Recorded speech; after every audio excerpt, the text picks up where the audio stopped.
Maybe you should videotape because mine's showing really dark. What? Mine's showing really too dark. I don't know what it's going to look like.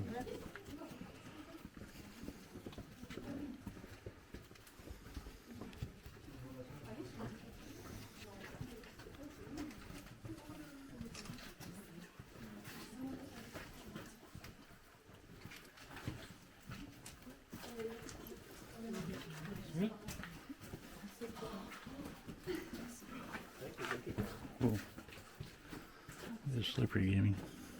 Mm-hmm. How's everybody feeling so far? Good. Alright, at any point of this tour, if you need to be brought up for any reason, please do not be afraid to let me know. We're never too far from an exit, so I can get you guys out of here pretty quickly if need be.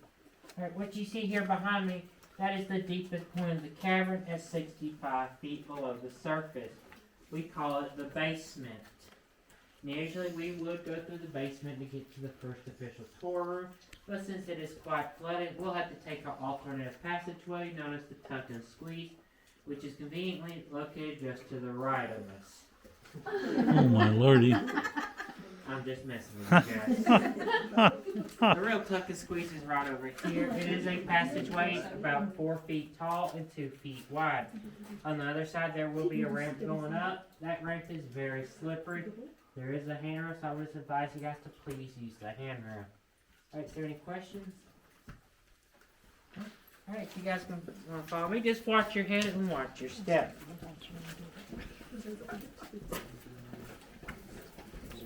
I'm gonna get a picture of those rocks. What rocks? Right there. I would call that.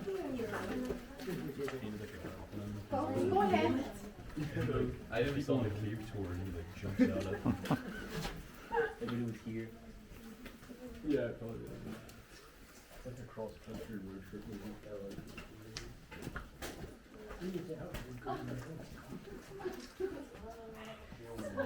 Should I read it? Yeah, I don't know if this will be showing brighter on the. No, it might show brighter once it's. Just watch the rocks could get slippery, honey. What? Just watch the rocks could get slippery. Yeah, I know.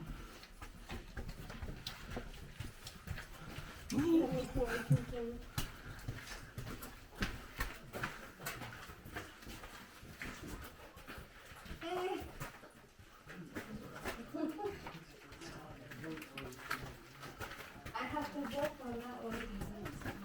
I mean, they don't have to drop it.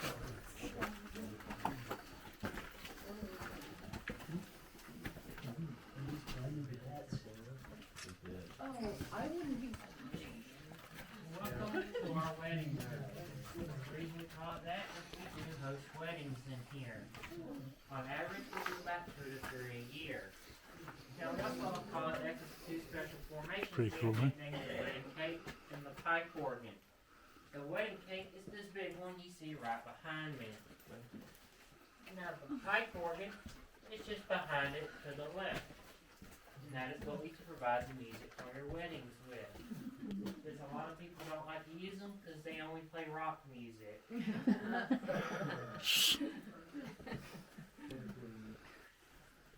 Now, all around you, you'll see formations. These formations are made up of minerals that the water brings from the surface. The main types of formations you'll see all throughout the cavern are soda straws. They will be the hollow ones on the ceiling.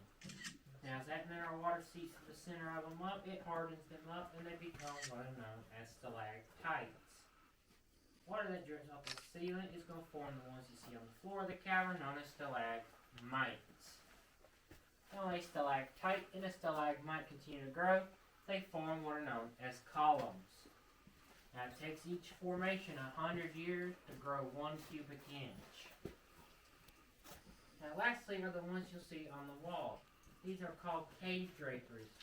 Now they form a little differently. While the rest of these are formed by water dripping, these are formed by water flowing down the sides of the cavern.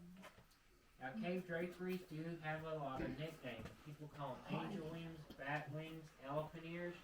Their most popular nickname is cave bacon. Get up there. Is there any questions? Alright, looking down to our second room. Just again, watch your head and watch your step.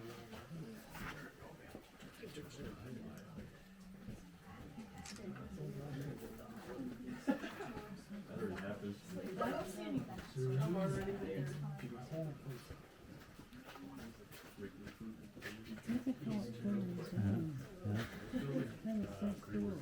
bad. It's in my mind's asleep, but my body's awake.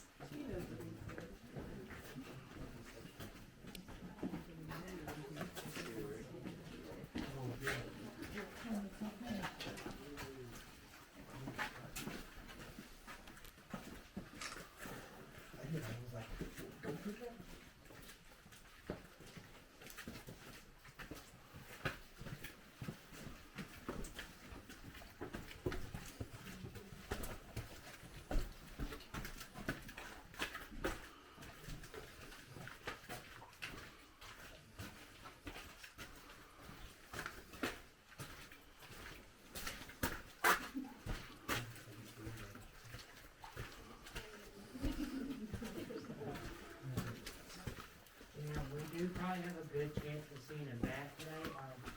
Last night when I did the flashlight tour, they said there was bats flying all around here last night. Now one thing about the bat you'll find in this cavern, they are called tricolor bats. Fully grown, they're only 3 inches long. So when they're up here on the ceiling, they are very difficult to find because they got all these little cracks and crevices to hide. A lot of times, they are like a darker brown color, and they'll blend right in with the ceiling. Now this is what we call the fracture room. The reason why, if you look up there, you'll notice the columns are fractured. What causes that is 25 feet below us is something called the Florida Aquifer. That's a giant underwater cavern that stretches the entire state of Florida. Like any other water table, the water levels do fluctuate in it. When the water begins to drop, this creates an air pocket between the cavern floor and the water. This gives the cavern room to begin to move and shift. Now, it does scare a lot of people when we tell them that the cavern floor can move. Good news, it could be moving right now. We wouldn't be able to tell. The only way you can tell it happens is the columns will crack or they will fracture. Now, the minerals that build up these formations also give the cavern the coloration.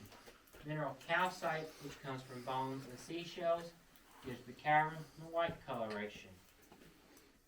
Manganese from the topsoil will give the cavern the brownish blackish color. Manganese is also why you don't want to drink cavern water because it is a natural laxative. And lastly, this is orange's brown coloration here on the ceiling above you guys. That is iron. It comes from the clay. Jackson County does have a lot of clay, so you'll notice this all throughout the cavern quite often. Now one neat thing the CCC did when they were excavating, they took the limestone and the clay out of here and made it into a form of cement. They came back down here and poured it on the floor. Now, the water down here is acidic, and that's what has created these unique patterns on the floor of the cavern to make it look like we're walking on a giant brain. This is also how we know this is a man cave because it has a big brain. Some people said the other way we know that is because there's a lot of empty space in here and all that's going on. It's kind of either or. Now the only other color you will see down here that is not supposed to be down here is green. That is algae. Thanks to Hurricane Michael, these buttons no longer work. We can't turn the lights out after we leave each room. That stopped this algae from growing. Alright, you guys have any questions? You say you want the algae to grow? No, ma'am. That's why these buttons were here before. After we leave each room, once I got you guys to the nature, I would come back and turn the lights off. Okay, But Hurricane Michael destroyed that system completely, so the buttons don't work. gotcha. So now the lights are on about 8 hours a day, and this algae has plenty enough time to grow. We are in the process of getting these buttons back working so we can get rid of this algae. Is there any questions? We took a line up. On the next room, yes. Alright.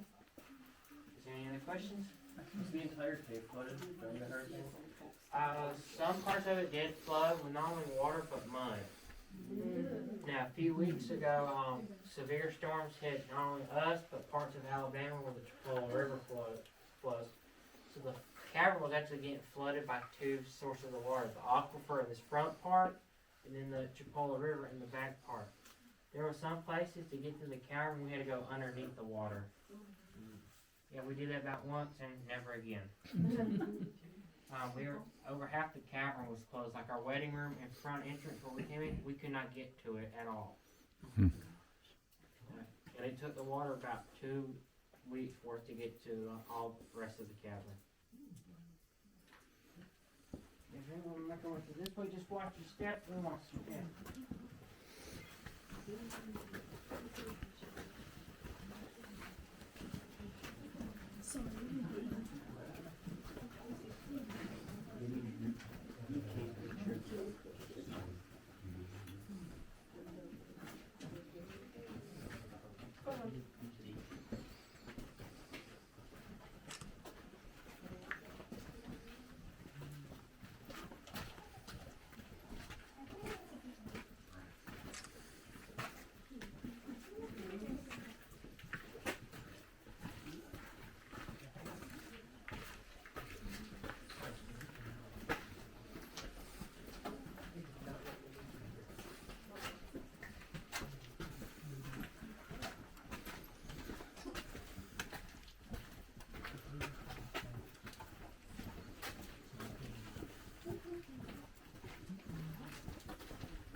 This is the South America room. This is the largest standing room inside the cavern.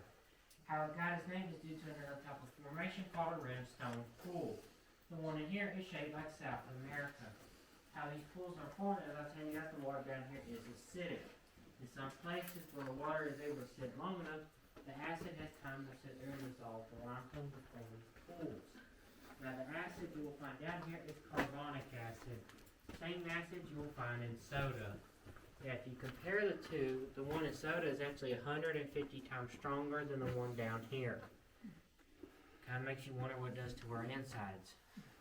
If you guys want to see the South America pool, you can follow me up this way. Just watch your step and watch your head.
He's kind of smirking at me like, Yeah, electricity. Now, goodness, I can tell you where that passageway goes. Where? It connects to one of our later rooms that we'll go through. Oh, okay. Because that tunnel right there, that is the only man-made tunnel in this whole cavern system.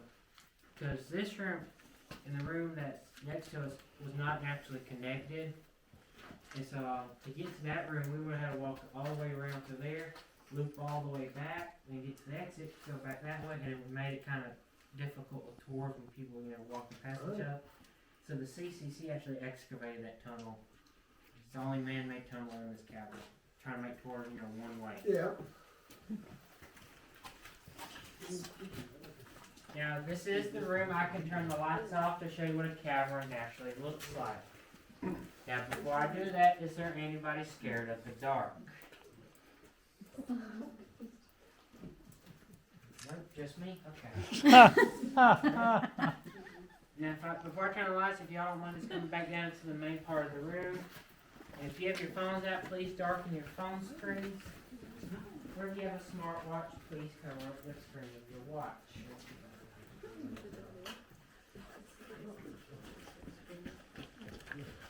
Alright, you guys, lights are going out in 3, 2, 1. Well, I hope you guys have enjoyed your tour, and I hope you find your way out of here.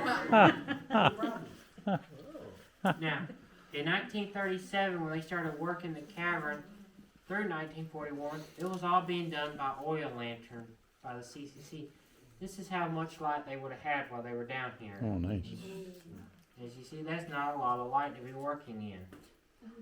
So what they started doing was taking their dinner bowls and sticking them in the ceiling of the cavern. There's 64 to 70 of them down here, and there's one right above that light bulb there. What they would do then is hang their lanterns up near that bowl, and that bowl will reflect the light back down to the room, and it made it a little bit brighter in here. You guys have any questions? Who's your speechwriter? I'd like to talk to him. Who's your speechwriter? I'd like to have some words with him. That's a good question. Where do you get your jokes? Some of these jokes I came up with myself. I figured. I'm working on them. Good job. There's one joke that's kind of a hit and miss, but it's my favorite joke to do up ahead. Is there any other questions? No? Okay. Lights are coming back on in 3, 2, 1. So used to what I'll do if I had schoolgirls is I would thump the light switch to make it sound like I flipped the switch and the lights won't come on. I learned the hard way with kindergartens. It's best to skip that joke. They skip the funny part and go straight to panic. Alright, now before we head on to this next room, I am going to ask you guys to please be very careful and stay to the right. On the left hand side there will be a dark shiny spot. That's a stalagmite trying to form. It is very, very slippery. So again, please stay to your right. Watch your head and watch your shoulders as you go around it.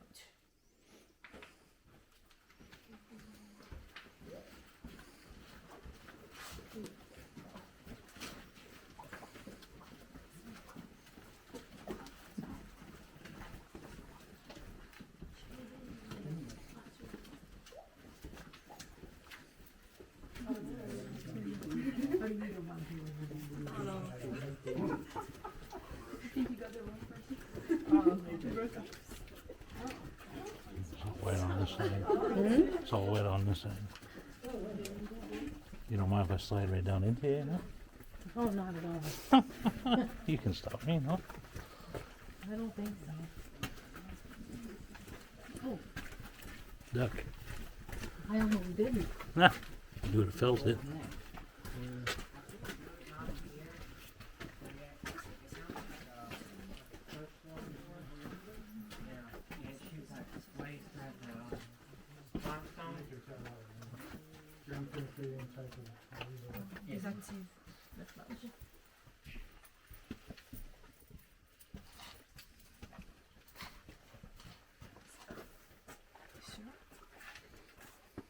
Did they ever find any They're very, a fossil like that.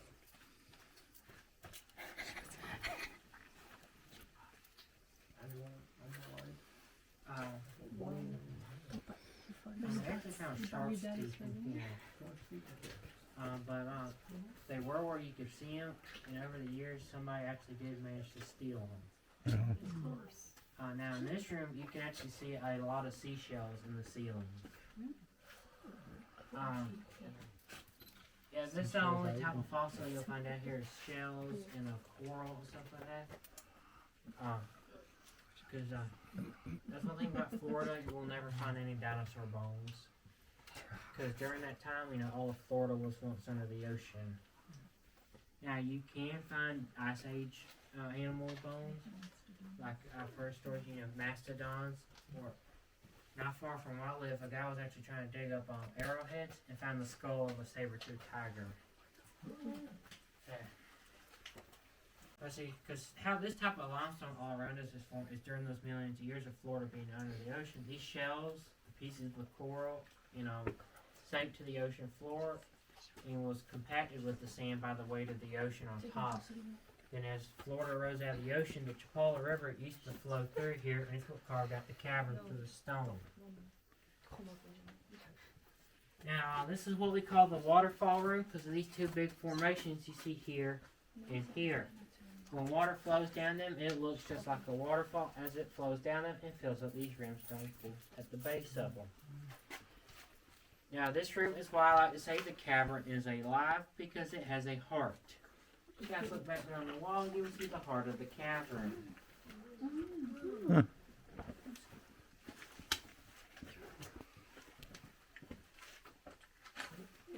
You guys have any questions? What is it called, the heart of the cavern? Shapely art. Because it's kind of that shape of a heart back there. Oh.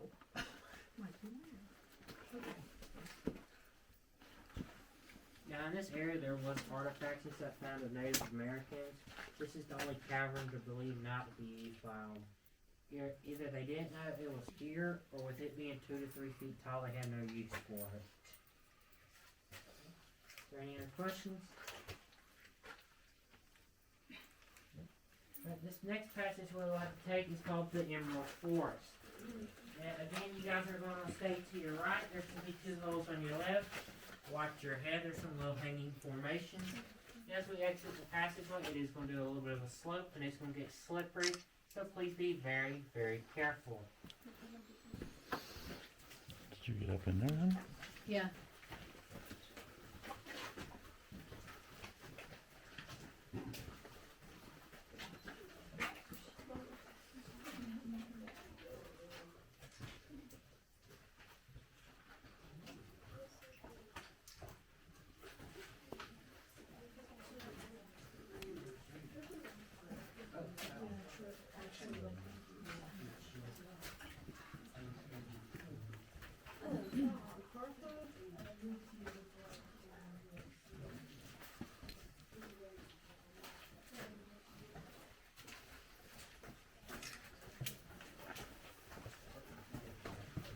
What you doing, honey?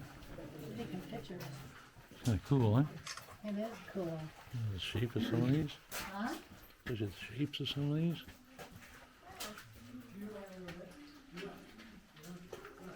Can't even see in that one.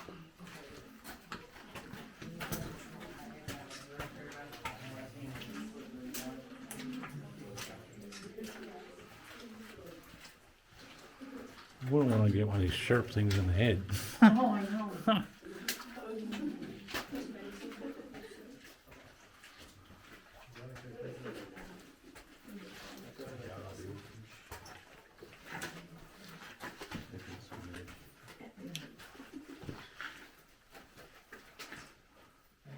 Now, one thing I like about that passageway, that is the first, coming through here was the first time I've ever seen a scarlet king snake in the wild. Oh, nice. For those who don't know, that's the one that will mimic a coral snake color pattern. Now, you know, you probably all heard the little childhood rhyme, red touches black, friend of Jack, red touches yellow, kill a fella. Well, hate to break it to you guys, but you can go ahead and throw that right out the window. because that no longer applies. They have been showing mutations, both coral snake and scarlet king snakes, in their color patterns. Their color patterns can be off. So you can find a coral snake and it's going to be red touching black. You can find a king snake and it's going to be red touching yellow. Over the years, kind of like with any other animals, you'll get mutations in them. It's going to throw their color patterns off.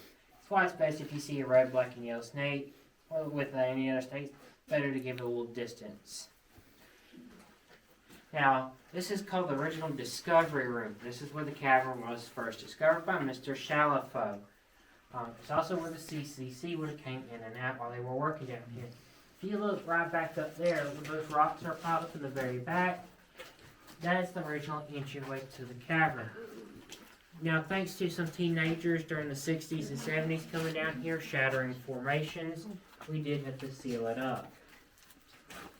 Now, as the CCC were walking through here, they labeled this little stalagmite the Rock of Many Names. The reason why they were coming through with such poor lighting, a lot of them tripped over it, hit their heads in the No, you're in my stalactite way. right above it. They proceeded to look back down and call this rock many different names. Now, these tours are family friendly, so I will not be listing off the names. Now, a lot of people do wonder if it caused them such a pain, why did they leave it here? It's because they had an important use for this rock. One problem with their oil lanterns was the flame was exposed to this high humidity air, so it had a very bad issue of going out on them while they were working. Well, if the lanterns went out and they were in that pitch black, they needed a way to find their way back to the exit. This is where this little stalagmite comes into play. They would tie ropes around it and tie then the ropes to themselves. So if the lanterns went out, all they would do was grab that rope, fall back to here. Their entryway would have been up there, and they could see the sun, use the sunlight to get out of here, give them a new lantern or fix their current one. So if you came down here while they were working, you would see ropes tied all around this thing going off in two directions. Now, if you look here on the ceiling, we do have a demonstration to show you how they would hang their oil lanterns up. Now, this is not the exact lantern they would use. Theirs was a little smaller because theirs was supposed to be worn on the front of their heads, off their hats. You guys have any questions? No? Okay. For 4 years. And there's 214 of them excavate this cavern.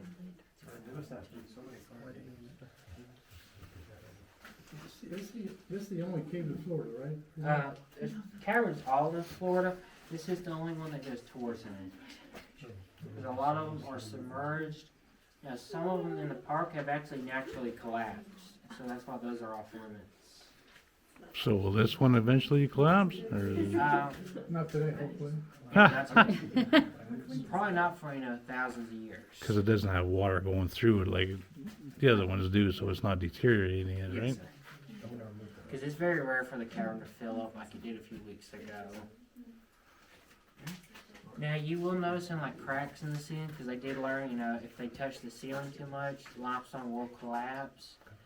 Now these cracks have not changed for 83 years. Some of them are actually starting to seal back up, so in a way the cavern's healing itself.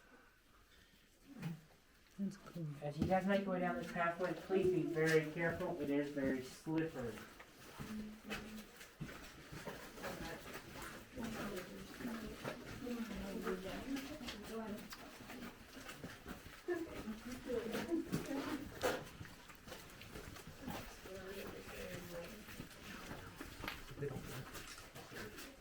How are you getting that so bright?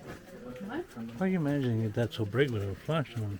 I don't know, there's no flash in it. Must be one on night mode or something, isn't it?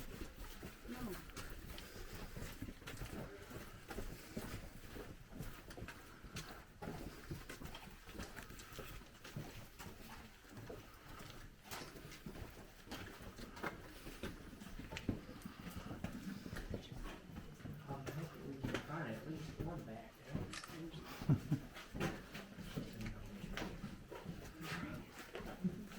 They're way out there, at the entrance, and filmed the way out there to get boats and stuff.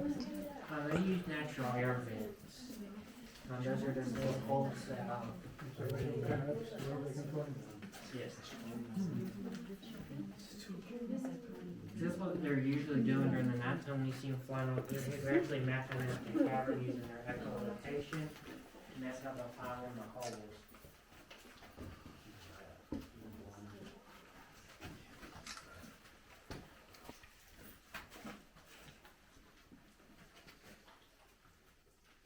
Yeah, because this cavern is warmer than the other ones, that's why tricolor bats are the only one you'll find down here.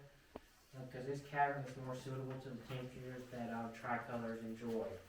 Other bats, like our big brown bat, the Florida gray bat, and the big ear bat, like cooler temperatures. Now, how the bats used to come in and out of the cavern were natural air vents. That's what lets air inside the cavern, of course, how the bats used to come in and out. There's one located in here, that's why this room is a little bit cooler. You guys can't see it, but it's located right back there on that shelf. Oh, cool. Now, tricolor bats, even though they are 3 inches long, they will eat 500 mosquitoes in an hour. Mm-hmm. My battery's ready to die. I couldn't even eat that. And you can see why the state park has done the red, trying to make habitats for the bats around here, because they do a very big favor for us. Now, this room, we call it the cathedral room. What's neat about it is the overseers of the CCC named it. A lot of these overseers were World War I veterans, and as they came through here, they saw that big formation right there, and it reminded them of the cathedrals of Europe. Do you guys have any questions? Now, one rule I know, rule number 1 is please no touching. There is one formation in this room you guys are allowed to touch. Now, to get to it, we'll have to walk around that reflector post right there. There is a water puddle in front of it, so please be very careful as you make your way around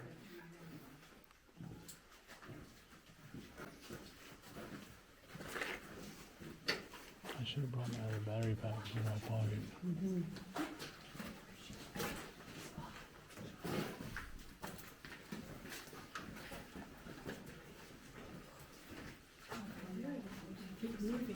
Oh, watch you don't trip into these, Annie.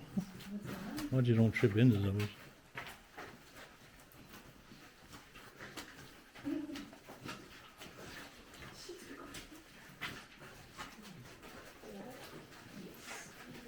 Now, the formation you guys are allowed to touch is this column right here to my right. The reason why this one got set to the side is when the CCC were coming through here, they would slip and fall and use it to grab onto. So the oils from their hands that stop it from growing. So as you guys walk past this one, you're more than welcome to touch it. You can hug it. You can rub elbows with it. You can high five it. Can't believe I have to say this. Please do not lick it. I'm gonna leave it at that and keep going. Again, just watch out for that water puddle right there. And watch your steps. Just think What?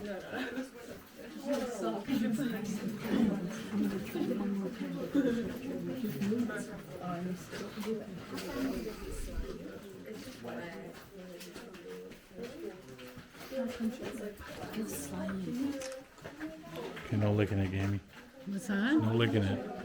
You're licking I it? said don't lick it. I thought you said I'm licking it. Oh, careful. I'm just too busy looking up Huh? instead of down.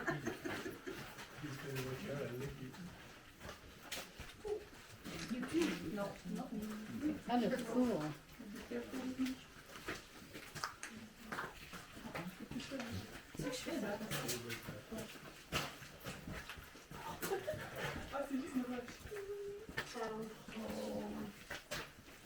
Drip down your back.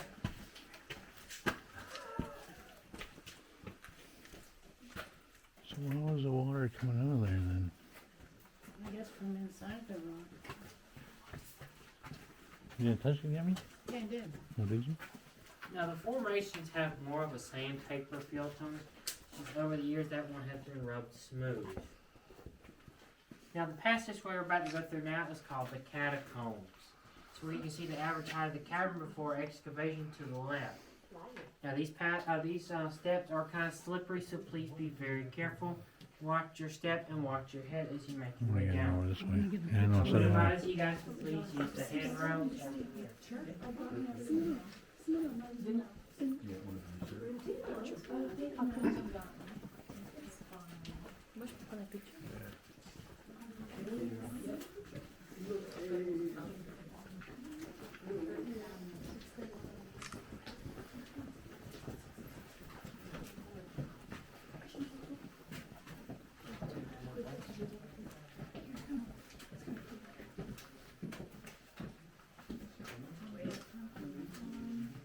Here you go, man.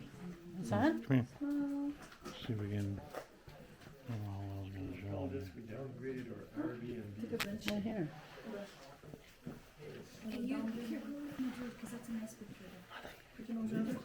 Can you push it? Touch it?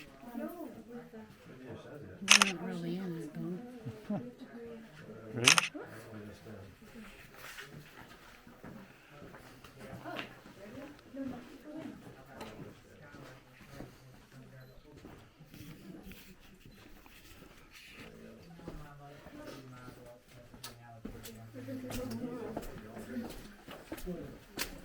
Good thing you wear those shoes, eh, honey? Huh? Good thing you wear your hikers now, isn't it? Now there was a movie filmed down here, a very, low budget movie. Some of the actors and actresses are pretty great, despite of what they got handed. It's called Sharkansas Women's Prison Massacre. Sharkansas Women's Prison Massacre. It's on Tubi. It's free to watch. It gets even better. It's about sharks that swim through the limestone. Whoa, it's a shark movie? Yeah. Oh, okay. Let's watch that. I've tried watching so I can see the place I worked in a movie. And there's one scene in the wedding room. No matter where they are, the wedding cake is somehow magically behind them. No matter where they're at in the room. And somehow they're shooting fully automatic weapons down here without blowing their eardrums out or getting hit by ricochet. So, if you guys look over here behind you, this is the average height of the cavern before excavation. The CCC, when they first came in the cavern, was having to climb on their bellies. Yes. So if you're trying to spell Sharkansas, I'll try to spell it for you, but honestly I still don't know how to spell it and I watched the movie. That's alright. I'm sure I can find it. Now they were trying to film another one here about cave gators, I think, but COVID hit and they kind of lost the budget for it. I think cave gators would have been a little more believable than sharks swimming through limestone. Are you serious about shake gators, or is this one of your jokes? I'm very, I heard it was on Facebook too that they were trying to film a movie here about gators. Okay, unless you're the one who started the.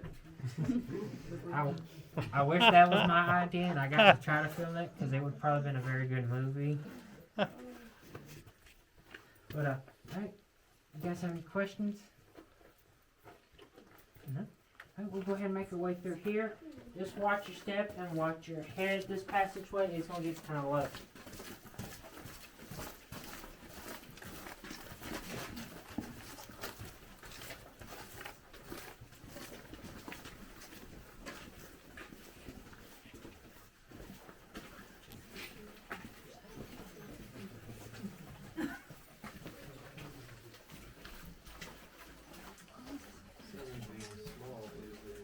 This thing is gonna be dying about any minute, I think. Mm-hmm.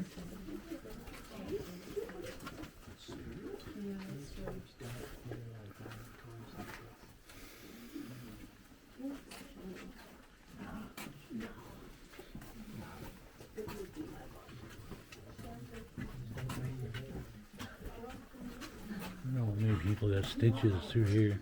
What? How many people got stitches in their head walking through here? Eh?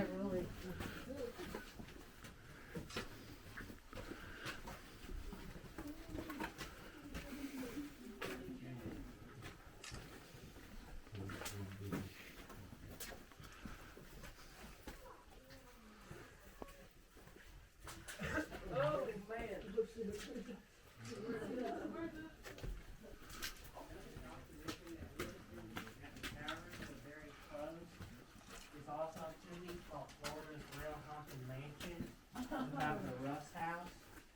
It is a very good documentary, so if you do like the spiritual type stuff, and like ghost stories of Mariana, I do recommend it there. Not only does the Russ House there have a very bad history, the Battle of Mariana actually started in the front yard of that house. Yeah.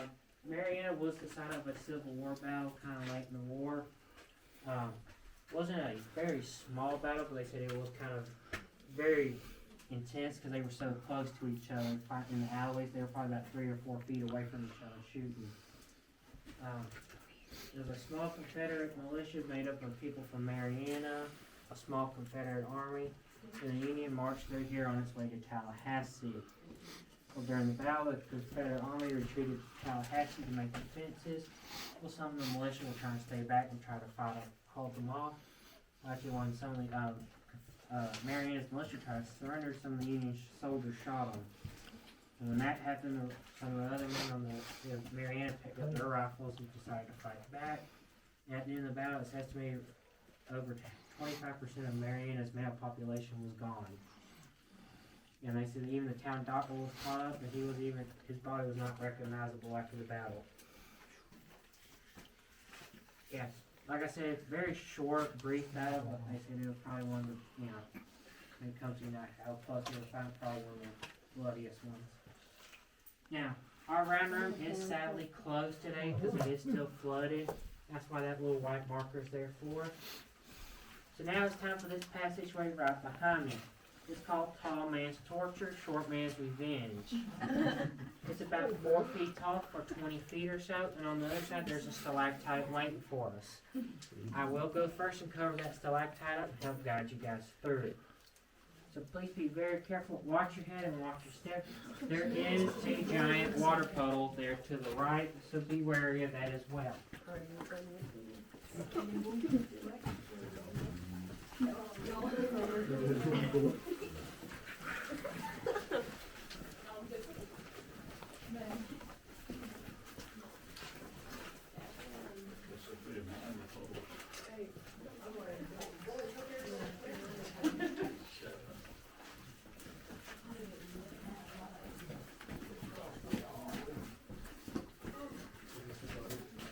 Go ahead.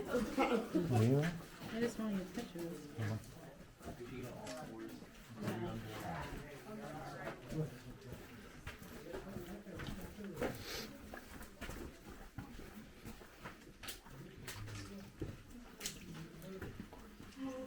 Oh, Lordy.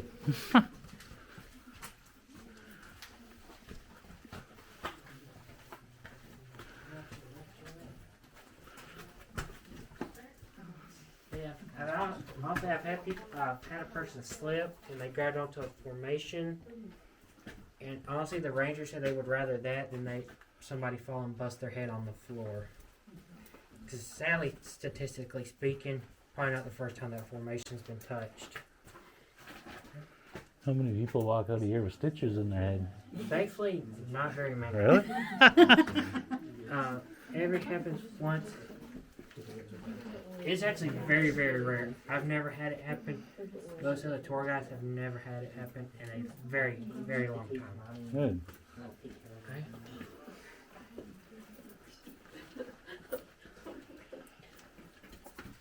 So yeah, now one thing about Battle of Mariana, because of it and what happened, the Union never made it to Tallahassee because they ran out of ammunition.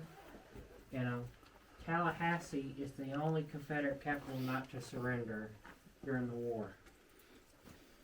Okay. Now this is what we call the chandelier room because of that big formation right there. Now we have 2 ways to go around it. We can go left or we can go right. Right side is the easiest way. Whatever way you choose, though, still watch your head and watch your step. I don't know, I'm feeling up for the challenge. I think I'm going to go left.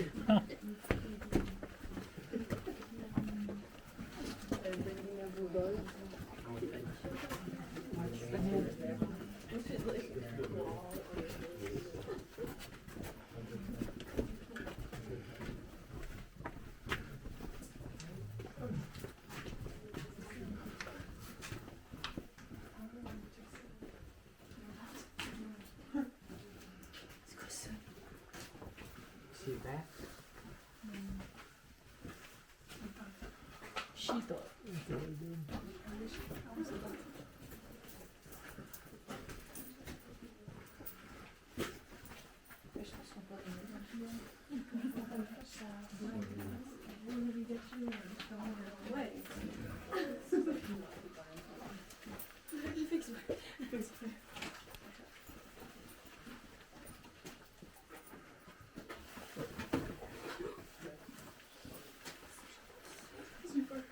You okay?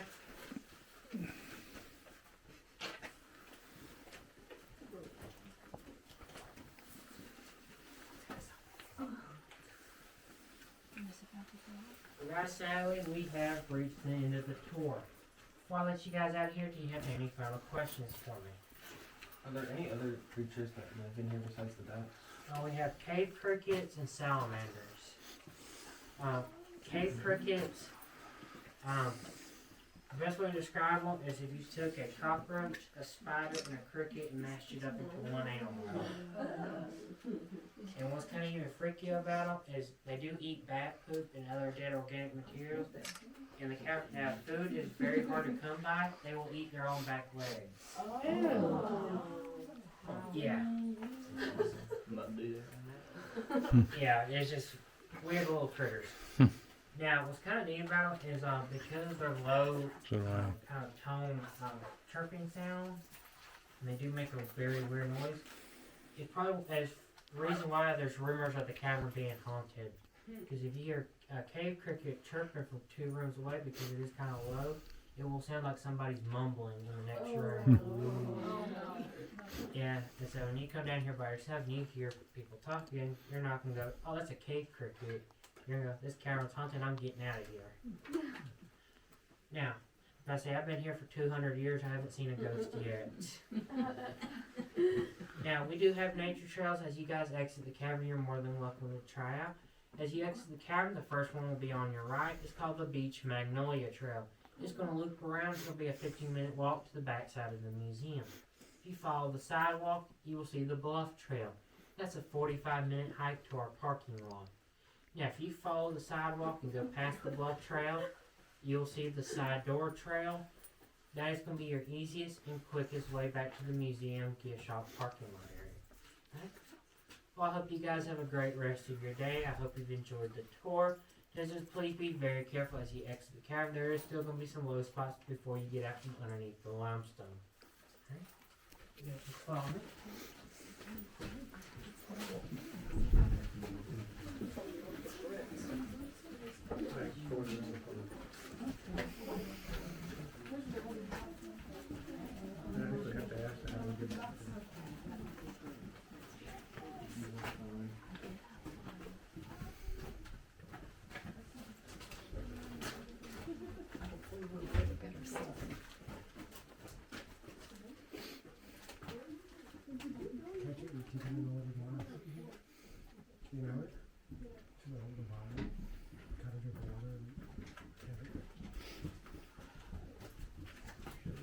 You do now.